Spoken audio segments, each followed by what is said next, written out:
Hello बच्चों, तो ये 11th क्लास की इकोनॉमिक्स है। चैप्टर का नाम कॉस्ट है। इसके अंदर हम क्या है, बेसिकली है सारे क्वेश्चन वो करने वाले हैं जो एग्जाम में आएंगे नेक्स्ट नंबर। बट इसको हम पूरे चैप्टर को भी करेंगे, ठीक है।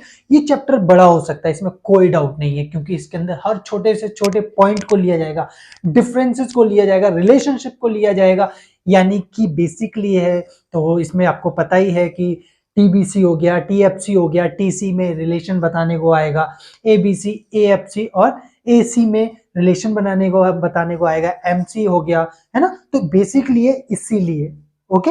नेक्स्ट नंबर 30% का मोटिवेशन, सॉरी 30 सेकंड का एक मोटिवेशन दिए देता हूं कि आपको क्यों रुकना है इस वीडियो के अंदर, क्योंकि बेसिकली ये थोड़ा सा आपको पता है ना, डिस्ट्रैक्शन बहुत होता है। जब वीडियो देखने बैठते हैं तो नीचे स्क्रॉल करने का ऑप्शन होता है, हर इसमें नहीं है, और वो क्या करता है, इधर उधर भगाता रहता है, आपको फोकस नहीं लगने देता। इसलिए 30 सेकंड में मैं सिर्फ आपको इतना ही बोलना चाहूंगा कि अगर आपको कंप्लीट मार्क्स चाहिए कॉस्ट के अंदर लागत के, तो आपको क्या है, अभी 1 घंटा अपना जरूर इस वीडियो को देना चाहिए, जिससे एग्जाम के अंदर आप क्या कर सको, फुल मार्क्स अटेम्प्ट कर सको इस चैप्टर से रिलेटेड। बाकी वीडियो हमारी देखते रहो, तो उससे भी क्या होगा, बाकी कंप्लीट होते जाएंगे। जो भी आप वीडियो देखेंगे उस चैप्टर के नोट्स हो गए, उस चैप्टर के आपके क्या डाउट्स हो गए।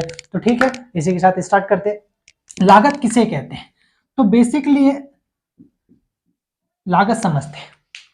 लागत से अभिप्राय यह है, किसी वस्तु का उत्पादन करने के लिए उत्पादन के साधन चाहिए होते हैं। समझ में आ रहा नहीं है, किसी चीज को बनाने के लिए क्या चाहिए, रॉ मटेरियल चाहिए।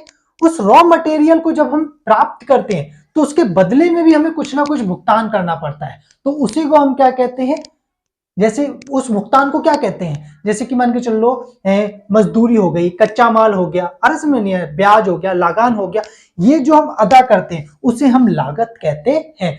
समझते हैं, जैसे मान के चल लो, एक शर्ट का एग्जाम्पल ले लेते हैं यहाँ पर, ठीक है। ये एक शर्ट है, इस शर्ट को बनाने में क्या क्या लगा होगा, तो सबसे पहले रॉ मटेरियल कपड़ा चाहिए होगा, अरस में नहीं, यानी कच्चा माल चाहिए होगा। क्या कच्चा माल, रॉ मटेरियल में क्या कपड़ा हो गया, क्या क्या चाहिए होगा, और धागा चाहिए होगा, ठीक है। नेक्स्ट नंबर पे एक मजदूर लगा होगा, क्योंकि मालिक ने खुद तो बैठ के नहीं बनाई होंगी ये, ठीक है। तो यहां पर क्या हो जाएगा, मजदूरी, क्या मजदूर चाहिए होगा, और क्या चाहिए होगा, मशीन चाहिए होगी, और क्या चाहिए होगा, जगह, कंपनी चाहिए होगी, ठीक है। कंपनी कहां होगी, किसी ना किसी के खेत में बनी होगी, किसी ना किसी की जगह में बनी होगी, ठीक है। या मान के चल लेते हैं, खेत मान के चल लेते हैं, ठीक है। तो लगान, ब्याज, मजदूरी, ये देखो मजदूरी दे रहा है, यहां पर क्या है, यहां क्या देना पड़ेगा, लगान देना पड़ेगा। लगान समझ में आता है, नहीं आता तो किराया मान लो, क्या रेंट देना पड़ेगा।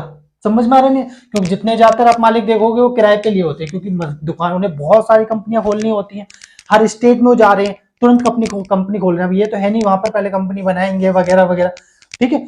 अगर क्यों बनाएगा भी तो कोई आदमी इतना ज्यादा खर्चा क्यों करेगा, जब वो किराए पे ले सकता है, क्योंकि वो जब चाहे तब उसे बंद कर देगा।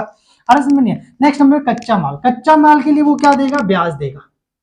क्यों ब्याज देगा, क्योंकि वो किराया, वो क्या पैसा कहां से लेकर आएगा, बैंकों से लेगा। आरएस में नहीं आ रहा, तो ये जो उसे अदा करना पड़ रहा है, ब्याज देना पड़ रहा है, मजदूरी देनी पड़ रही है, किराया देना पड़ रहा है, ये उस वस्तु की क्या है, लागत है। इस शर्ट की लागत पता चल गई क्या है, क्या लागत अगर डिफाइन करने को आएगा तो कैसे करेंगे, एक वस्तु को उत्पादन करने के दौरान उत्पादन में लगने वाले साधन के बदले में जो भुगतान किया जाता है उसको हम क्या कहते हैं, लागत कहते हैं। जैसे एक शर्ट बनाने में कपड़ा चाहिए होता है, मशीन, रॉ मटेरियल चाहिए होती है, और इसमें उनके बदले में क्या है, लगान, ब्याज, मजदूरी आदि को दिया जाता है, वो उसकी क्या कहलाएंगी, लागत कहलाएगी, ठीक है। यहां पर अब सबसे ज्यादा जो है आपके जो जो सिलेबस में आ रहा है, हम सिर्फ मेन टारगेट उसको लेके चल रहे हैं, वरना मैं यहां पर आपको क्या है, क्या क्या बता देता, ठीक है। सामाजिक लागत बताता, वास्तविक लागत बताता मैं यहां पर आपको, ठीक है। फिर भी लास्ट में हम वीडियो को डिफाइन कर देंगे, समय देखना तो देख लेना, वरना कोई दिक्कत नहीं है, ठीक है, जिससे आपको थोड़ा और कॉन्सेप्ट क्लियर हो जाएंगे। तो हम नेक्स्ट क्वेश्चन जो आपके सिलेबस में दिया है वो ये है कि टीएफसी, क्या टीएफसी क्या है, टोटल फिक्स कॉस्ट, हिंदी में कुल स्थिर लागत, यहां से एक भी पॉइंट मत छोड़ना, ठीक है। कुल स्थिर लागत किसे कहते हैं? कुल स्थिर लागत वह लागत होती है, ध्यान देना, क्या कुल स्थिर लागत किसे कहते हैं? कुल स्थिर लागत वह लागत होती है जो उत्पादन के स्थिर साधनों पर खर्च की जाती है।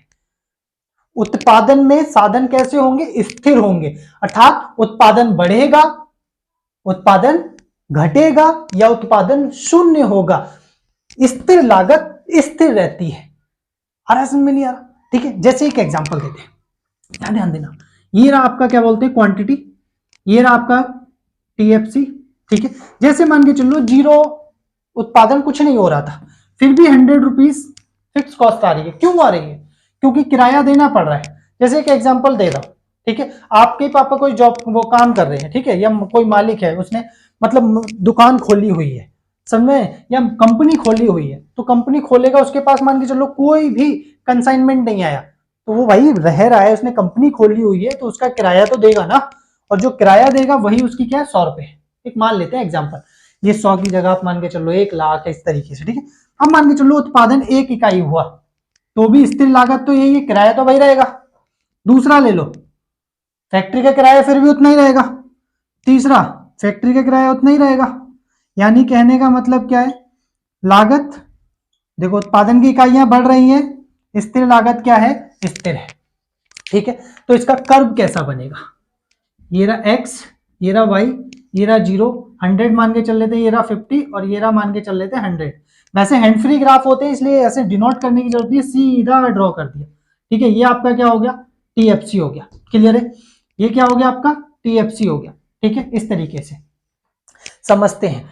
अब देखो इसका वक्र कैसा बन रहा है, कुल स्थिर लागत का वक्र कैसा है, एक्स अक्ष के समांतर, देखो दोनों सिमिलर है, ठीक है। तो इसका वक्र कैसा बनता है, एक्स अक्ष के समांतर बनता है, ठीक है। डेफिनेशन इजी हो गई क्या, कुल स्थिर लागत वह लागत होती है जो उत्पादन के स्थिर साधनों पर खर्च की जाती है, यानी कि उत्पादन बढ़े, घटे या शून्य हो, टोटल फिक्स कॉस्ट स्थिर रहती है, फिक्स रहती है, क्लियर हो गया। इसका वक्र जो बनेगा वो कैसा बनेगा, एक्स अक्ष के समांतर बनता है। नेक्स्ट नंबर पे सेकंड जो है वो क्या है, वो आपका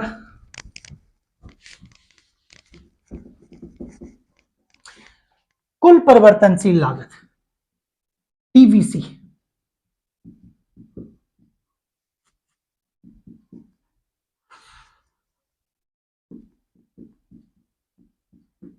कुल परिवर्तनशील लागत, टोटल वेरिएबल कॉस्ट किसे कहते हैं? कुल परिवर्तनशील लागत वह लागत होती है जो उत्पादन के परिवर्तनशील साधनों पर खर्च की जाती है, पहला। या कुल परिवर्तनशील लागत वह लागत होती है, या कुल लागत, समझना यहां पर क्या है ना, मैं 2-3 तरीके से डेफिनेशन बना रहा हूं, ठीक है। बट आपको क्या है, मैं एक ही तरीके से पहले बताता हूं, फिर बताता हूं डेफिनेशन बनेगी कैसे। कुल परिवर्तनशील लागत किसे कहते हैं? कुल परिवर्तनशील लागत वह लागत होती है जो उत्पादन के परिवर्तनशील साधनों पर खर्च की जाती है, अर्थात उत्पादन जैसे जैसे बढ़ता है परिवर्तनशील लागत वैसे वैसे बढ़ती है, उत्पादन जैसे जैसे घटता है परिवर्तनशील लागत घटती है, उत्पादन शून्य होता है परिवर्तनशील लागत शून्य होती है। जैसे यहां पर भी हम क्या लेंगे, ये क्वांटिटी, ये टीबीसी। जैसे 0 उत्पादन था, अरे समझ में नहीं आ रहा, ठीक है। तो सोचो कपड़ा क्यों खरीदेंगे जब एक भी कंसाइनमेंट नहीं आया कि 100 शर्टें बनानी है, अरे समझ में नहीं आया, तो उस दौरान मैं कपड़े क्यों खरीदूंगा, तो कितनी आएगी लागत, 0। अब मान के चलो 1 शर्ट का आया, तो मैं 1 शर्ट का कपड़ा खरीदूंगा, कितनी आई, 50। अब मैं 2 शर्टें बनाऊंगा तो इससे तो ज्यादा ही लागत आएगी, ठीक है। कितनी आ गई, 66 मान लेते हैं, ठीक है। नेक्स्ट नंबर 3 शर्टें बनाऊंगा तो लागत और आएगी अधिक।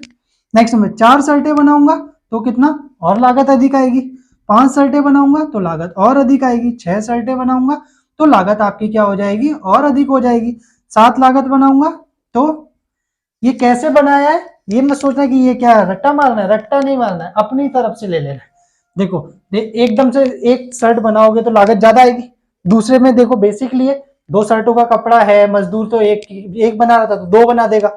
बात समझ में आ रही है, नहीं आ रही, ठीक है। इस तरीके से लागत आपको बढ़ती हुई दिखानी है। तो इसका कर्व कैसा बनेगा, एक्स वाई 0, क्लियर है। अब देखना यहां पर आपको पहले हैंड फ्री की जगह ऐसे बता दे रहा हूं, ठीक है। ये कितना है, 1 2 3 4 5 6 7, 1 2 3 4 5 6 7, यहां कितना है 200 तक है, तो 50 ले लेते हैं, 50, 100, 150 और ये आपका हो गया 200, ये हो गया 250। जीरो से स्टार्ट करेंगे कर्व, ध्यान देना क्योंकि अंतर में कर्व बनाने को आएगा उसके बाद ही अंतर लिख सकते हैं, इसीलिए किसी भी हालत में इग्नोर मत मारना इसको, हर समझ नहीं यार, ठीक है। तो इस दौरान जीरो से स्टार्ट करते हैं, जीरो के बाद क्या एक पे कहां पहुंच गया 50, ध्यान देना ये 50 पे आ गया, नेक्स्ट नंबर पे 66, तीसरे पे कितना है 75, चौथे पे कितना है 100, कितना है 125, 170 और कितना है 110। ये देख रहे हो कैसे कर्व बन रहा है, आ रहा है समझ में नहीं आ रहा, किधर की तरफ जा रहा है कर्व, ऊपर की तरफ जा रहा है, कैसे जा रहा है ऊपर की तरफ जा रहा है, ठीक है। ये आपका क्या हो गया टीबीसी, ठीक है। हैंड फ्री क्या हो गया, तो ये हैंड फ्री है, ठीक है, ये हो गया आपका टीबीसी, ऐसे बना देना हैंड फ्री, क्लियर हो गया। अब समझते हैं यहां पर थर्ड जो है वो आपका क्या है टीएफसी, क्या है सॉरी टीसी, क्या है टीसी, यानी कि कुल लागत, क्या कुल लागत किसे कहते हैं। तो देखो लागतें दो प्रकार की हैं, एक तो स्थिर लागत हुई और एक परिवर्तनशील लागत हुई। तो कुल लागत किसे कहते हैं, तो देखो कितना इजी डेफिनेशन है, क्या लिखेंगे, कुल लागत से अभिप्राय यह है जब टीएफसी और टीबीसी का योग यानी जोड़ देते हैं तो हमें कुल लागत प्राप्त होती है। कुल लागत किसे कहते हैं, डेफिनेशन क्या होगी, कुल स्थिर लागत को कुल परिवर्तनशील लागत में जब जोड़ देते हैं तो उसे हम क्या कहते हैं, कुल लागत कहते हैं। कुल लागत कैसे प्राप्त होगी, कुल स्थिर लागत कुल परिवर्तनशील लागत को जोड़ दो, ठीक है, तो आपको क्या मिल जाएगी, टोटल कॉस्ट मिल जाएगी। ये देखो फॉर्मूला भी हो गया। अब बताते हैं कैसे, यहां देखो ये आपका क्या हो गया टीएफसी और ये आपका क्या हो गया, ये हो गया आपका टीसी, ठीक है। तीन कॉलम ले लेते, ठीक है। यहां देखो 100 रहेगा, बताया था फिक्स रहेगा कुल स्थिर लागत, उत्पादन के प्रत्येक स्तर पर क्या रहती है, स्थिर रहती है, यानी उत्पादन बढ़े या घटे स्थिर लागत क्या रहेगी, स्थिर ही रहेगी। परिवर्तनशील लागत जैसे जैसे उत्पादन की इकाइयां बढ़ती हैं वैसे वैसे परिवर्तनशील लागत बढ़ती है, ठीक है। नेक्स्ट नंबर पे अब जोड़ देंगे, टीसी क्या होता है, इन दोनों का जोड़ 100, 150, 166, 170, 200, 225, 270 और 310। ये आपका क्या हो गया, क्लियर हो गया, ठीक है। मैं यहां पर क्या आपको हैंड फ्री बना के बता रहा हूं, ठीक है, क्योंकि मेरा मानना यह है कि हैंड फ्री क्या है जल्दी बनेगा और आपको क्या है ना इस तरीके से डिनोट नहीं करना पड़ेगा। ये देखो ये रहा एक्स वाई, क्लियर, तो ये रहा आपका पहला क्या टीएफसी बन गया, ठीक है। थर्ड नंबर पे सेकंड नंबर पे क्या बनेगा तुम्हारा, ये देखो बनाया है, ठीक है। टीसी का कर्व कैसा बनेगा, तो ये रहा टीसी का कर्व, क्लियर हो गया, बन गया कर्व, ओके फाइन।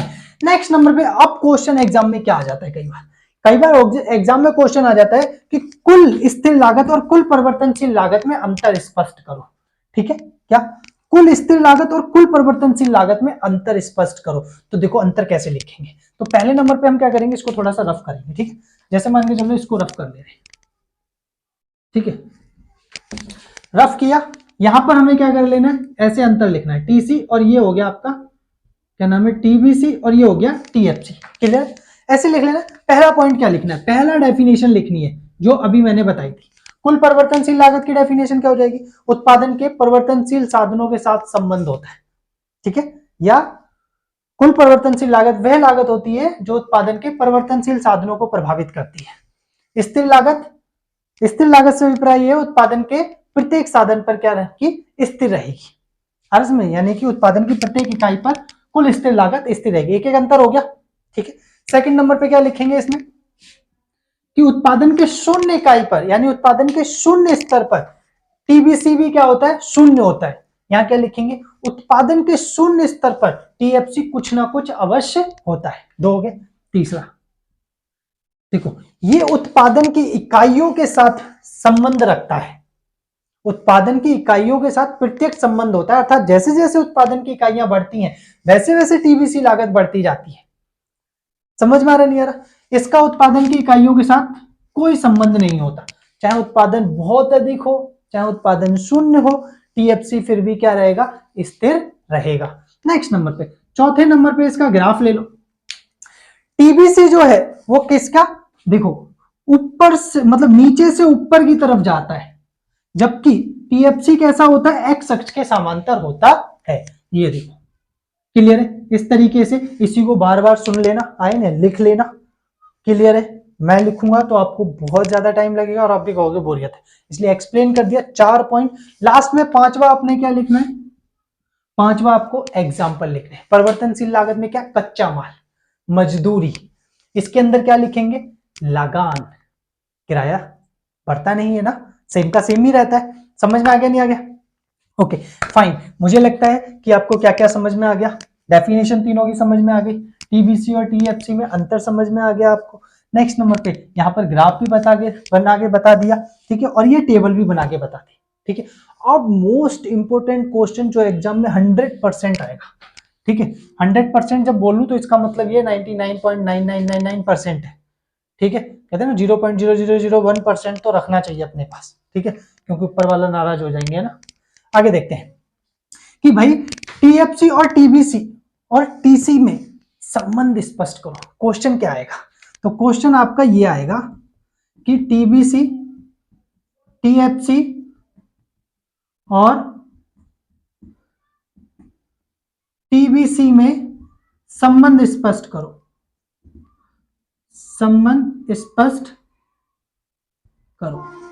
क्या ये इंपॉर्टेंट क्वेश्चन है, आप उठा के देखना।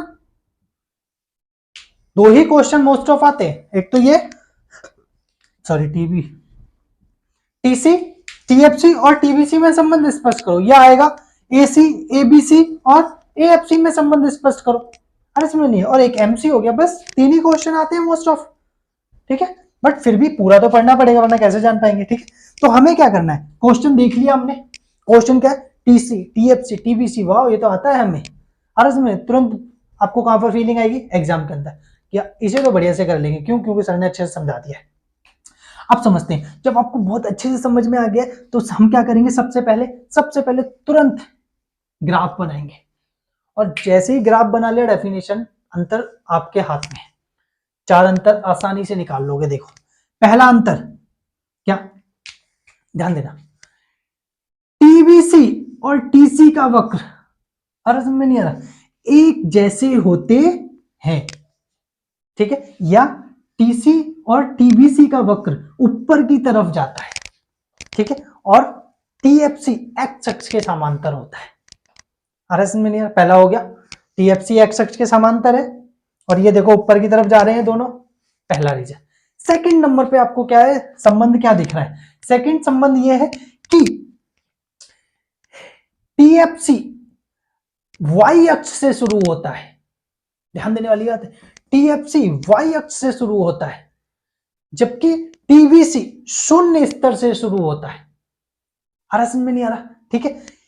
अब यहां पर क्या लिखेंगे कि टीवीसी और टीवीएफसी, क्या टीसी और टीएफसी का एक ही बिंदु से शुरू होते हैं। इसका कारण यह है कि टीबीसी शून्य स्तर पर क्या होता है, शून्य होता है, यानी उत्पादन के शून्य स्तर पर क्या होता है, 0 होता है, इसीलिए ये दोनों एक ही बिंदु से शुरू होते हैं।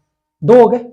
अरे समझ में नहीं आ रहा, कितने कितने लंबे एक्सप्लेन कर रहा हूं, मतलब इसमें बड़े बड़े डेफिनेशन दे रहा हूं जिसकी वजह से आपको ये ना लगे कि ये छोटा सा बस, अरे समझ में नहीं आ रहा, ठीक है। अब तीसरा देखो, मैं चाहूं तो एक एक को दो दो में बांट सकता हूं, पर मैं ऐसा नहीं कर रहा हूं, ठीक है। तीसरा देखते हैं, तीसरा क्या लिखेंगे, टीसी और टीबीसी दोनों कभी भी आरएस में नहीं, एक दूसरे को नहीं काटेंगे, क्योंकि इसका अंतर क्या है, क्योंकि इन दोनों का जो अंतर होता है वो क्या होता है, टीएफसी होता है, ठीक है। या हम क्या लिख सकते हैं, टीसी और टीबीसी का वक्र एक जैसा होता है, इसका कारण यह है कि टीसी और टीबीसी का अंतर जो है वो क्या होता है, टीएफसी होता है। बात समझ में आ गई नहीं आगे, पूरे आपको 4 मार्क्स मिलेंगे, क्लियर हो गया। एक एक पॉइंट को दो में भी बांट दोगे ना, जो मैंने लंबे लंबे बताए हैं, तो आपको क्या है, तो भी 3 पॉइंट आसानी से मिल जाएंगे, क्लियर हो गया। तो ये आपको संबंध समझ में आ गए होंगे। चलो ठीक है, नेक्स्ट नंबर पे हम क्या करते हैं, नेक्स्ट नंबर पे हम क्वेश्चन देखते हैं एबीसी, ठीक है। फॉर्मूले जो है वो लास्ट में बताएंगे, ठीक है। अभी हम क्या बताएंगे, सिर्फ डिफरेंसेस बता रहे हैं, तो आ जाते हैं भाई डिफरेंसेस पे।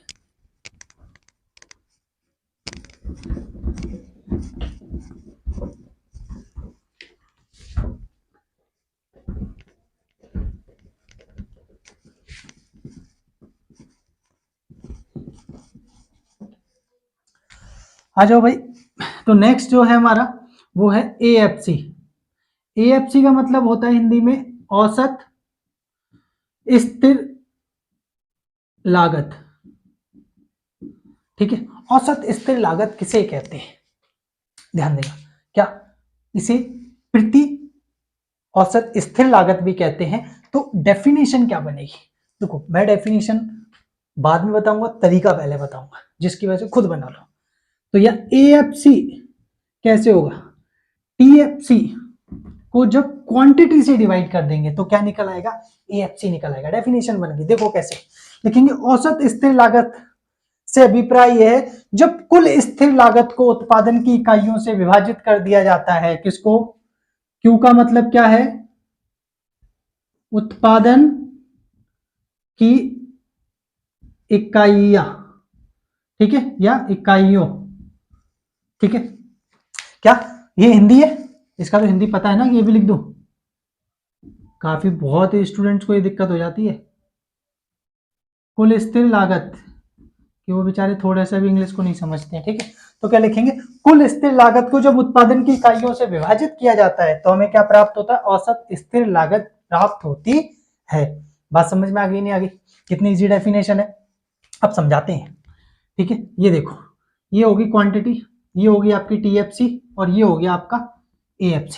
ठीक है, जैसे कि 0 क्वांटिटी थी तो भी 100, 1 था तो भी कितना था 100 था, 2 पर भी कितना था 100, 3 पर भी कितना था 100, 4 पर भी कितना था 105, 106, ऑल्सो 107 भी कितना है 100 है। नेक्स्ट नंबर पे AFC, फॉर्मूला डिवाइड करने का, 0 का इससे डिवाइड करेंगे तो भाई पहला तो इन्फिनेटिव रहेगा।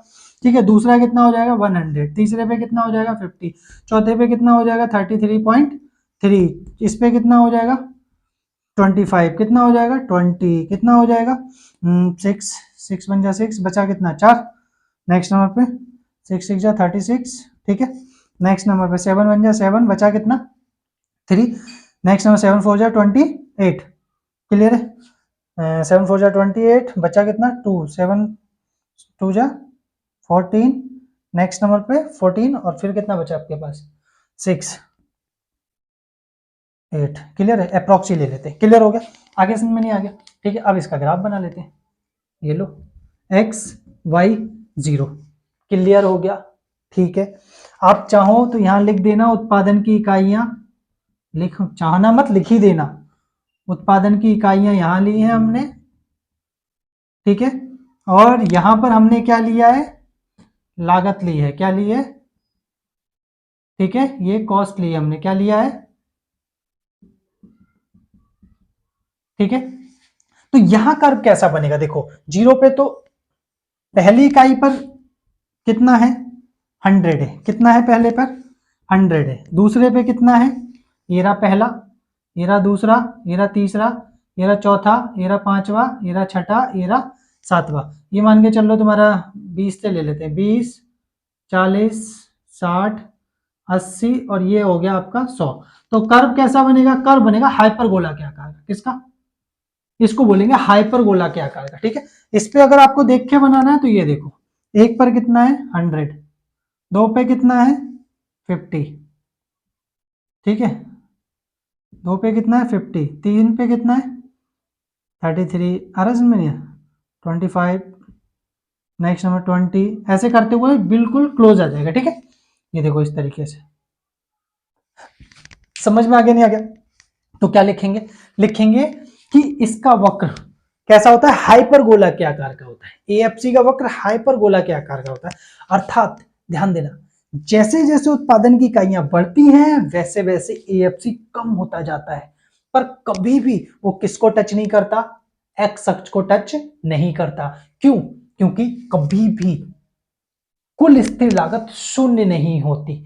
अब समझना, ये उत्पादन कर लेता है कितना, 2000 इकाइयां करता है, तो भी अगर 100 से डिवाइड करोगे 2000 तो भी 0.00 कुछ तो आएगा, 2 लाख से करोगे तो भी 0.00 कुछ तो आएगा ना।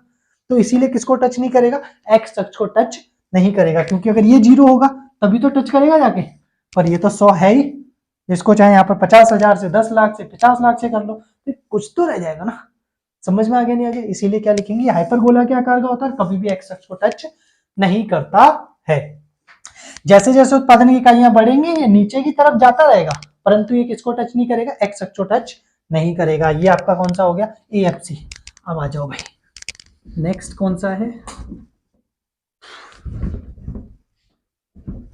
नेक्स्ट आपका है एएफसी के बाद, नेक्स्ट एएफसी के बाद आपका जो है वो क्वेश्चन क्या है, हाँ एएफसी के बाद आपका है एबीसी। क्या है, एबीसी। इसका मतलब क्या होता है, इसका मतलब होता है औसत परिवर्तनशील लागत। क्लियर है, अब समझते हैं एवरेज वेरिएबल कॉस्ट किसे कहते हैं, औसत परिवर्तनशील। पहले मैं ये तरीका बताऊंगा, उसके बाद डेफिनेशन। यहां पर क्या करेंगे, टीबीसी को डिवाइड किससे कर देंगे, क्यू। क्यू का मतलब क्या है, उत्पादन की इकाइयां। ठीक है, अब समझना क्या लिखेंगे, कुल परिवर्तनशील लागत को यहां पर भी हिंदी लिख देता हूं, ये ऊपर लिखी तो है। ठीक है, जब, अरे यहां लिख देता,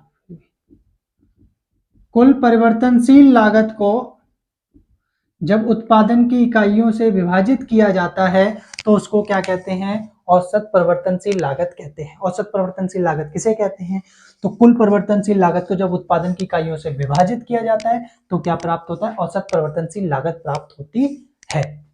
बात समझ में आ रही है, क्लियर है। ठीक है, डिवाइड कर दिया टीबीसी को क्यू से, आ गया आंसर। अब समझते हैं, ये क्यू है, ये आपका क्या बोलते हैं टीबीसी है, और ये आपका एबीसी है। ठीक है, जैसे क्वांटिटी जीरो थी, 0 1 2 3 4 5 6 और 7, ये आपका कितना हो गया, तो ये जीरो पे जीरो ही रहता है, पता ही है।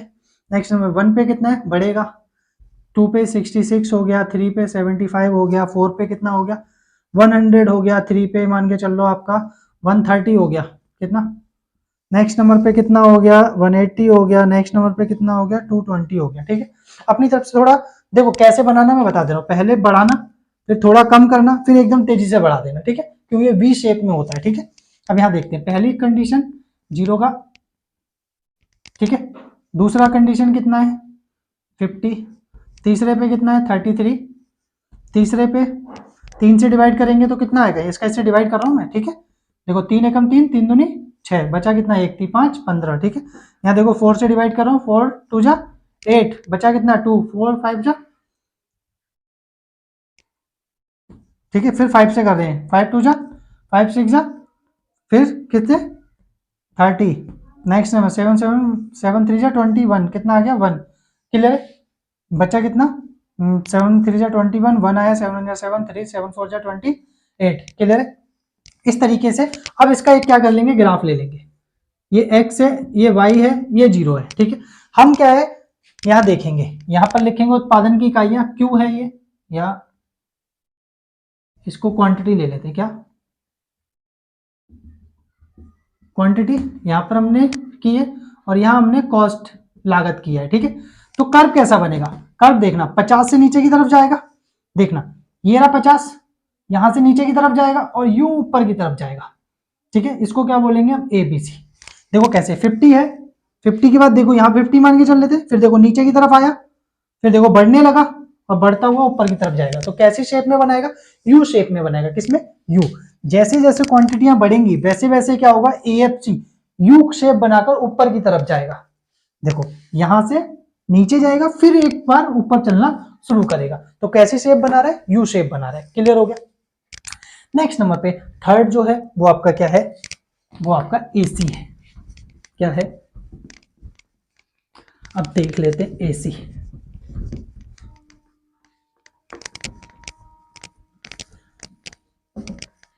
एसी देखते हैं, एसी का मतलब क्या है, औसत लागत। एसी औसत लागत। औसत लागत किसे कहते हैं भाई, पहले मैं आपको फॉर्मूला बताने से पहले, डेफिनेशन देने से पहले यहाँ पर आपको तरीका बता देता हूँ। टीसी अपॉन में क्वांटिटी। ठीक है, टीसी का मतलब क्या होता है, टोटल कॉस्ट, कुल लागत बट्टे में क्वांटिटी, उत्पादन की इकाइयां। ठीक है, क्या लिखेंगे? औसत लागत से अभिप्राय यह है जब कुल लागत को उत्पादन की इकाइयों से विभाजित किया जाता है तो औसत लागत प्राप्त होती है। औसत लागत कब प्राप्त होती है? जब कुल लागत को उत्पादन की इकाइयों से विभाजित किया जाता है। जैसे यहां पर अब आपको क्या बताते हैं, ग्राफ बनाने से पहले आपको टेबल जरूर पता होनी चाहिए। जैसे कि एग्जांपल ले लेते हैं, क्वांटिटी, क्वांटिटी के बाद टीएफसी, ध्यान देना ठीक है, यहीं पे मैं डिफरेंसेस भी फिर लूंगा ठीक है, तो फिर यहीं पे अच्छे से ले लेते हैं इसको।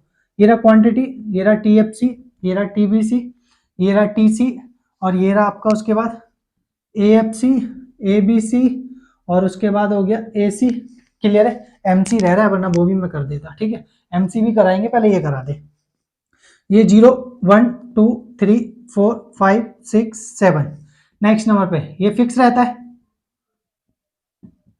100 का 100 ही रहेगा हर कंडीशन पे, ठीक है। ये कैसा रहेगा? स्किप मत कर लेना कि अरे हाँ ये टेबल बना रहे हैं, जब तक सर आप फटाफट क्या है सीधा एंड पे ही पहुंच जाते हैं, समझा देंगे, क्योंकि ये बन कैसे रही है ये चीज समझ में आएगा।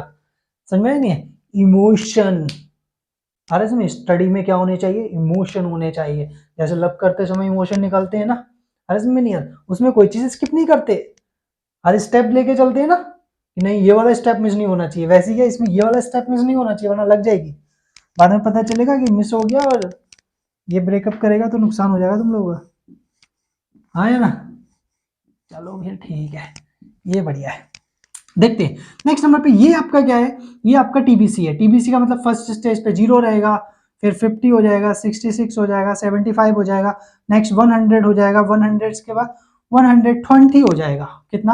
या 130 ले लेते हैं, ठीक है। नेक्स्ट नंबर पे मान के चल लेते हैं, यहाँ पर 180 ले लेते हैं और ये 230 ले लेते हैं, ठीक है। मेरे कहने का मतलब है यहाँ बढ़ाना, फिर थोड़ा सा कम करना, फिर बढ़ाते हुए तेजी से लेकर आना, जिससे यू शेप बन सके, ठीक है, सॉरी यू, हाँ यू शेप बन सके, यू, ठीक है, वी, वी शेप में होता है, हाँ ठीक है। नेक्स्ट नंबर पे टीसी इन दोनों का जोड़ 100, 150, 166, 175, 200, 230, 280, नेक्स्ट नंबर पे 330। क्लियर है? एएफसी फॉर्मूला पता है? एएफसी का मैंने लिखवाया था, यहाँ एक बार और देख लो। टीएफसी को जब किससे डिवाइड कर देते हैं? क्वांटिटी से। यहाँ पहला इन्फिनेटिव 100 से डिवाइड करेंगे 100, दूसरा कितना हो जाएगा 50, 3 से डिवाइड करेंगे तो कितना आएगा 33, नेक्स्ट ना 33.33 आएगा। 4 से 100 का डिवाइड करेंगे तो 25, 5 से 100 का डिवाइड करेंगे तो 20, नेक्स्ट 6 से करेंगे तो 18, अप्रॉक्स में कुछ आएगा, ठीक है। जैसे देखो 6 बन जा 6, 1 आ गया, नेक्स्ट में 4 है ना, 6 4 बचा ना, 6 8 जा, ओहो हो 6 बन जा 6, बचा कितना 4, 40 हो गया, 6 5 जा 36, बचा कितना 4, 6 6 6 जा 36, सही तो था। 6 बन जा 6, बचा कितना 4, क्लियर है? 6 7, 7 से 7 बन जा 7, बचा कितना 3, 3 इधर आ गया 30 हो गया, 7 4 जा 28, ठीक है, बचा कितना 2, 7 3 जा 21 होता है ना, हाँ 7 3 जा 21 है तो 7 2 जा कितना 14, बचा कितना, ठीक है, अप्रॉक्सी आ गया। नेक्स्ट नंबर पे एबीसी ले लेते हैं। इन्फिनेटिव 1 का 50 से डिवाइड करेंगे तो 50, 2 का करेंगे तो 33, नेक्स्ट नंबर पे 3 का करेंगे तो 15, 15 25 सॉरी 25, 4 का करेंगे तो कितना आएगा 25, कितना आएगा 2, यहाँ देखो मैं डिवाइड कर रहा हूँ इससे, ठीक है, 5 2 जा 10, 5 6 जा 30, 6 3 जा, नेक्स्ट नंबर 7 3 जा 21, 7 3 जा 21, बचा कितना 2, 27 3 जा 21, 7 4 7 2 जा 14, 7 2 जा 14, बचा कितना आपका 6 बचा, ठीक है।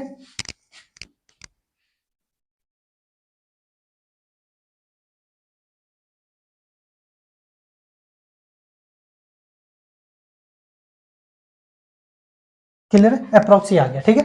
नेक्स्ट नंबर डिवाइड कर रहा हूँ, ओके, कॉपी लेके बैठो, डिवाइड कर लो, ठीक है, मैं मुंह से ही कर रहा हूँ इसीलिए।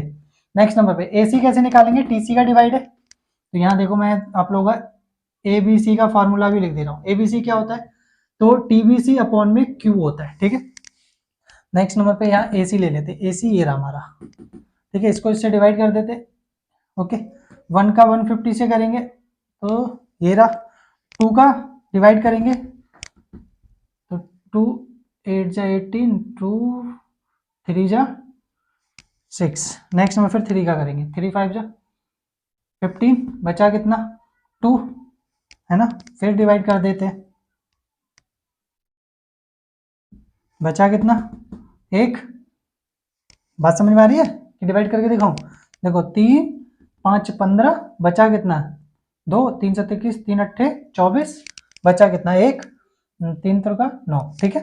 तुम बोलोगे तो मैं अलग कर दूंगा, ऐसी कोई बात नहीं है, ठीक है। मेरा 4 4 5 जा 20, फिर 5 से कर देंगे,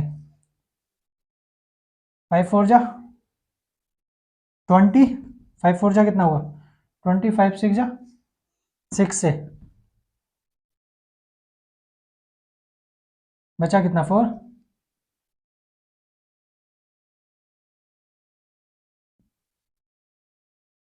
6 7 अप्रॉक्स 7 से करते हैं,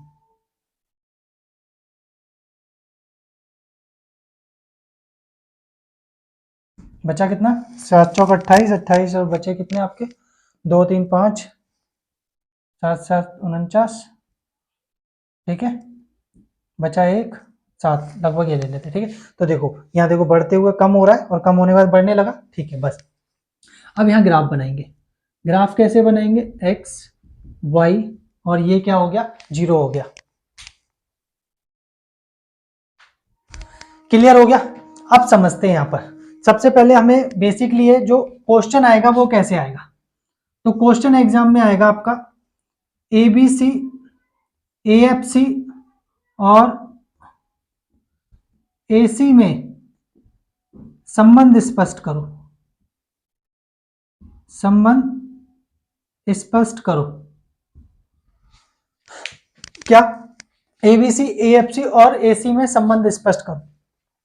तो कैसे करते हैं समझना, ठीक है। यहां पर हम सबसे पहले क्या करेंगे, एसी का कर्व बनाएंगे, एसी हमारा ये रहा, पहले एक ले लेते हैं एबी एएफसी, एएफसी कैसा आ रहा है ऊपर से नीचे की तरफ आएगा, हाइपरबोला अभी बताया था। एबीसी देखो कहां से शुरू हो रहा है 50 से, और एसी कहां से शुरू हो रहा है 150 से, इसका मतलब ये देखो ये 100 है, तो एबीसी नीचे से शुरू होगा, देखो नीचे से शुरू होगा और ये ऊपर की तरफ जाएगा, ये क्या हो गया आपका, ये हो गया आपका एबीसी, ठीक है। एसी कहां से शुरू हो रहा है, देखो 150, ये कितना है 100, इसका मतलब ये ऊपर से शुरू होगा, यहां से ऊपर होगा ना, क्योंकि 100 यहां पर ये है और ये 150 है, तो इसका मतलब ये ऊपर से शुरू होना चाहिए आपका, ये आपका ऐसे जाएगा एसी, ठीक है। कर्व पे ये जरूर ध्यान रखना, ठीक है, क्योंकि कोई भी टीचर क्या है ना, कर्व आपका ये स्टार्टिंग ही देखेगा, ठीक है, कि इसने कहां से शुरू किया है, क्योंकि बाकी तो पता है उसे 2 यू शेप के बनेंगे, ये हाइपरबोला के आकार का बनेगा, इसलिए एक टेबल बना के खुद को जज कर लेना कि मैं पहला स्टेज सही बना रहा हूँ, ठीक है। तो क्वेश्चन ये आ गया, एबीसी एएफसी और एसी में संबंध स्पष्ट करो, देखो कितने इजी संबंध है, ये भी टेबल बना लिया आपने, टेबल बनाते ही फिर ग्राफ बना लिया, पहली स्टेज 100 है तो यहां मान के चल लेते हैं 100 और नीचे की तरफ जाएगा, दूसरी स्टेज में देखो 50 है, इसका मतलब ये शुरू 100 से शुरू हो रहा है, ये 50 से तो नीचे से शुरू होगा, ये 150 से, इसका मतलब इन दोनों से ऊपर से शुरू होगा। अब संबंध देखते हैं, लिखेंगे एएफसी हाइपरबोला के आकार का होता है, एबीसी और एसी यू शेप के बने होते हैं, आ रहा समझ में नहीं आ रहा, ठीक है, किस शेप में बने होते हैं, यू शेप में बने होते हैं, कौन एबीसी और एसी, और ये हाइपरबोला के आकार का, पहला हो गया अंतर।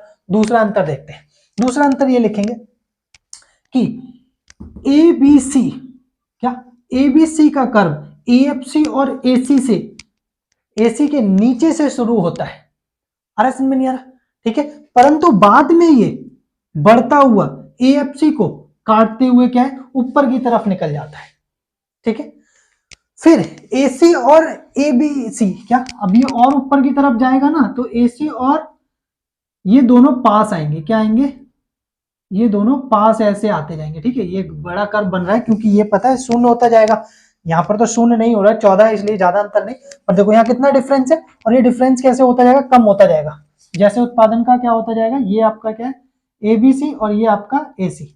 ठीक है, क्या लिखेंगे कि एसी और एबीसी का कर्व एक दूसरे के पास आते जाएंगे। ठीक है, इसका कारण यह है कि एएफसी क्या होता जाएगा, कम होता जाएगा। क्लियर हो गया। नेक्स्ट नंबर पे दूसरा। अब तीसरा कारण क्या लिखेंगे? तीसरा कारण मैंने भी बताया कि एसी और एबीसी का जो अंतर है वो एएफसी होता है।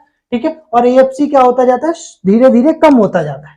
ठीक है, नेक्स्ट नंबर थर्ड रीजन क्या लिखेंगे, एएफसी कभी भी एक्स अक्ष को नहीं काटेगा। क्या, एएफसी कभी भी एक्स अक्ष को नहीं काटेगा। इसका कारण यह है कि कुल स्थिर लागत अर्ज में कुछ ना कुछ अवश्य होती है। समझे, कुछ ना, यानी कि टीएफसी जो कुल स्थिर लागत है वो शून्य नहीं हो सकती, इसीलिए कभी भी किसको नहीं काटेगा, एक्स अक्ष को नहीं काटेगा। तो ये आपके क्या हो गए, डिफरेंस हो गए। समझ में आ गया या नहीं आया? क्लियर है। और एक और रीजन जानना है, एक और रीजन जान ले तो कोई दिक्कत नहीं है। ठीक है, अब यहां पर क्या जानेंगे, यहां जानेंगे कर्व। समझे, कर्व जो है वो क्या है, एसी, यानी कि जो एसी का कर्व है, किसका, जो एसी का कर्व है, अरे समझिए, वो एएफसी और एबीसी दोनों के ऊपर से शुरू होता है, समझना। ठीक है, और कैसी शेप को बनाता है, यू शेप को बनाता हुआ निकलता है। किसका कारण क्या है, अरे समझिए, इसका कारण यह है कि ये जो एबीसी और एएफसी का योग होता है, किसका, एबीसी और एएफसी का योग होने के कारण जैसे जैसे यहां पर देखना स्थिति कैसी आएगी कि पहले उत्पादन अधिक है, फिर धीरे धीरे क्या होगा, ये क्या नाम है, एबीसी धीरे धीरे कम होगी लागत, फिर उसके बाद बढ़ने लगेगी। समझ में, इसीलिए इनके अंदर शेप कैसी होती है, यू होती है, मतलब। ठीक है, इसी के साथ अब जो नेक्स्ट है वो आपका एमसी और ले लेते हैं। क्या ले लेते हैं, एमसी।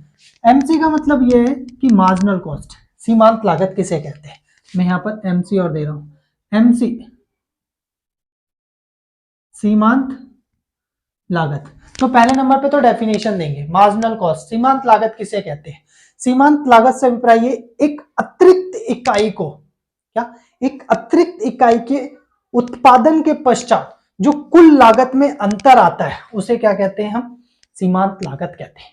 यानी एक अतिरिक्त इकाई को उत्पादन करने के पश्चात जो लागत आती है उसको क्या बोलेंगे, सीमांत लागत बोलेंगे। जैसे एक एग्जांपल देता हूं, बिना एग्जांपल के समझ में नहीं आएगा। जैसे ये क्वांटिटी है, ये टोटल कॉस्ट है, और ये मान के चलो मार्जिनल कॉस्ट। ठीक है, या टीबीसी ले लो। ठीक है, कई बार क्वेश्चन अभी बताएंगे कैसा आ जाता है। जैसे कि यहां पर मान के चलो एक इकाई थी तो लागत कितनी आ रही थी, 10 रुपए। जब दूसरी इकाई उत्पादन की तो लागत आई 50, ये 50 थी और ये मान के चलो आ गई 70। ठीक है, तो देखना यहाँ एमसी कितना हुआ, तो देखो एक अतिरिक्त इकाई का उत्पादन करने के पश्चात, यानी एक शर्ट बना रहे तो लागत कितनी आ रही थी, 50 रुपए। जैसे दूसरी शर्ट बनाई वैसी लागत कितनी आई, 20 रुपए बढ़ गई। तो आपका एमसी कितना हो गया, 20। एक अतिरिक्त इकाई का उत्पादन करने के पश्चात जो कुल लागत में अंतर आता है, समझ में, उसको क्या बोलेंगे हम। तो अब बताओ एमसी को कौन प्रभावित करता है, कुल स्थिर लागत प्रभावित करती है या कुल परिवर्तनशील लागत प्रभावित करती है, क्वेश्चन आ सकता है। तो कौन प्रभावित करता है, कुल परिवर्तनशील लागत प्रभावित करती है। ठीक है, क्या, एक अतिरिक्त इकाई का उत्पादन करने के पश्चात जो लागत में परिवर्तन आता है उसे क्या बोलते हैं, हम सीमांत लागत कहते हैं। अब यहां पर क्या, एक एमसी ले लेते हैं, ये रहा एमसी का कॉलम।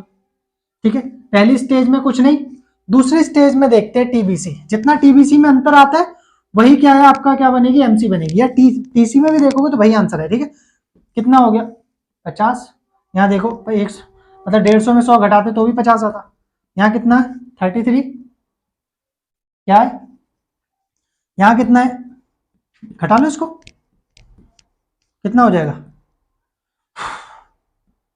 6, 4 प्लस 4 ही बचेगा ना, 4 प्लस 11 कितना है, 25।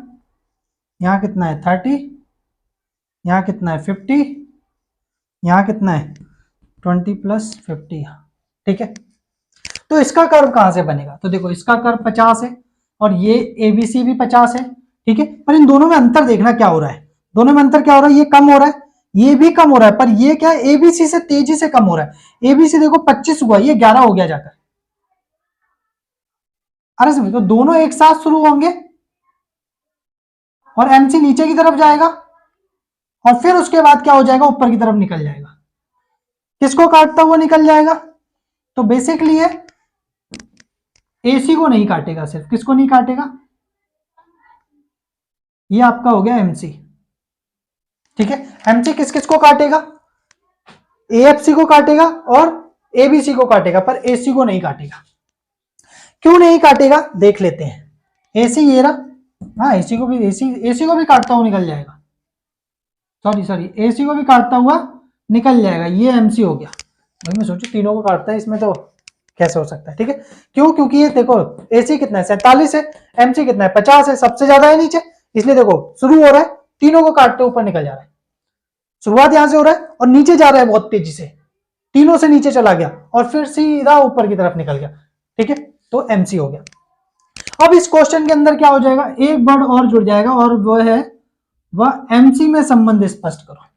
ठीक है, तो एमसी को एक एक्स्ट्रा इंक्लूड कर लेंगे। क्या लिखेंगे कि ये कहां से शुरू होता है, एमसी कहां से शुरू होता है, तो एमसी और एबीसी दोनों का कर्व एक ही स्तर से शुरू होता है, मैंने, और एमसी बड़ी तेजी से नीचे जाता है और उसके बाद क्या ऊपर की तरफ उठाता है।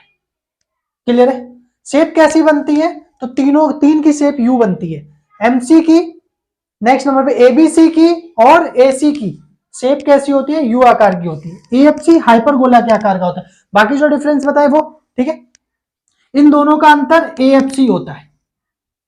आ रहा समझ में नहीं आ रहा, क्या होता है इनका, एएफसी। ठीक है, इस तरीके से आप क्या करोगे, अंतर आसानी से लिख सकोगे। नोटबुक जरूर लेकर बैठना, जिससे जो चीज बोल रहा हूं वो लिख सको।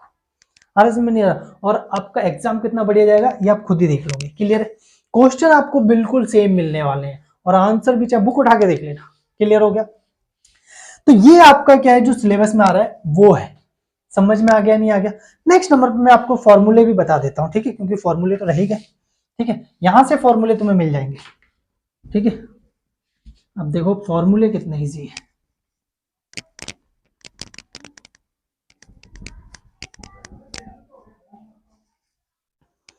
चलो भाई फॉर्मूले देखते हैं। तो क्या है, पहला टीसी कैसे निकलेगा, टीएफसी प्लस टीबीसी होता है, यस और नॉट,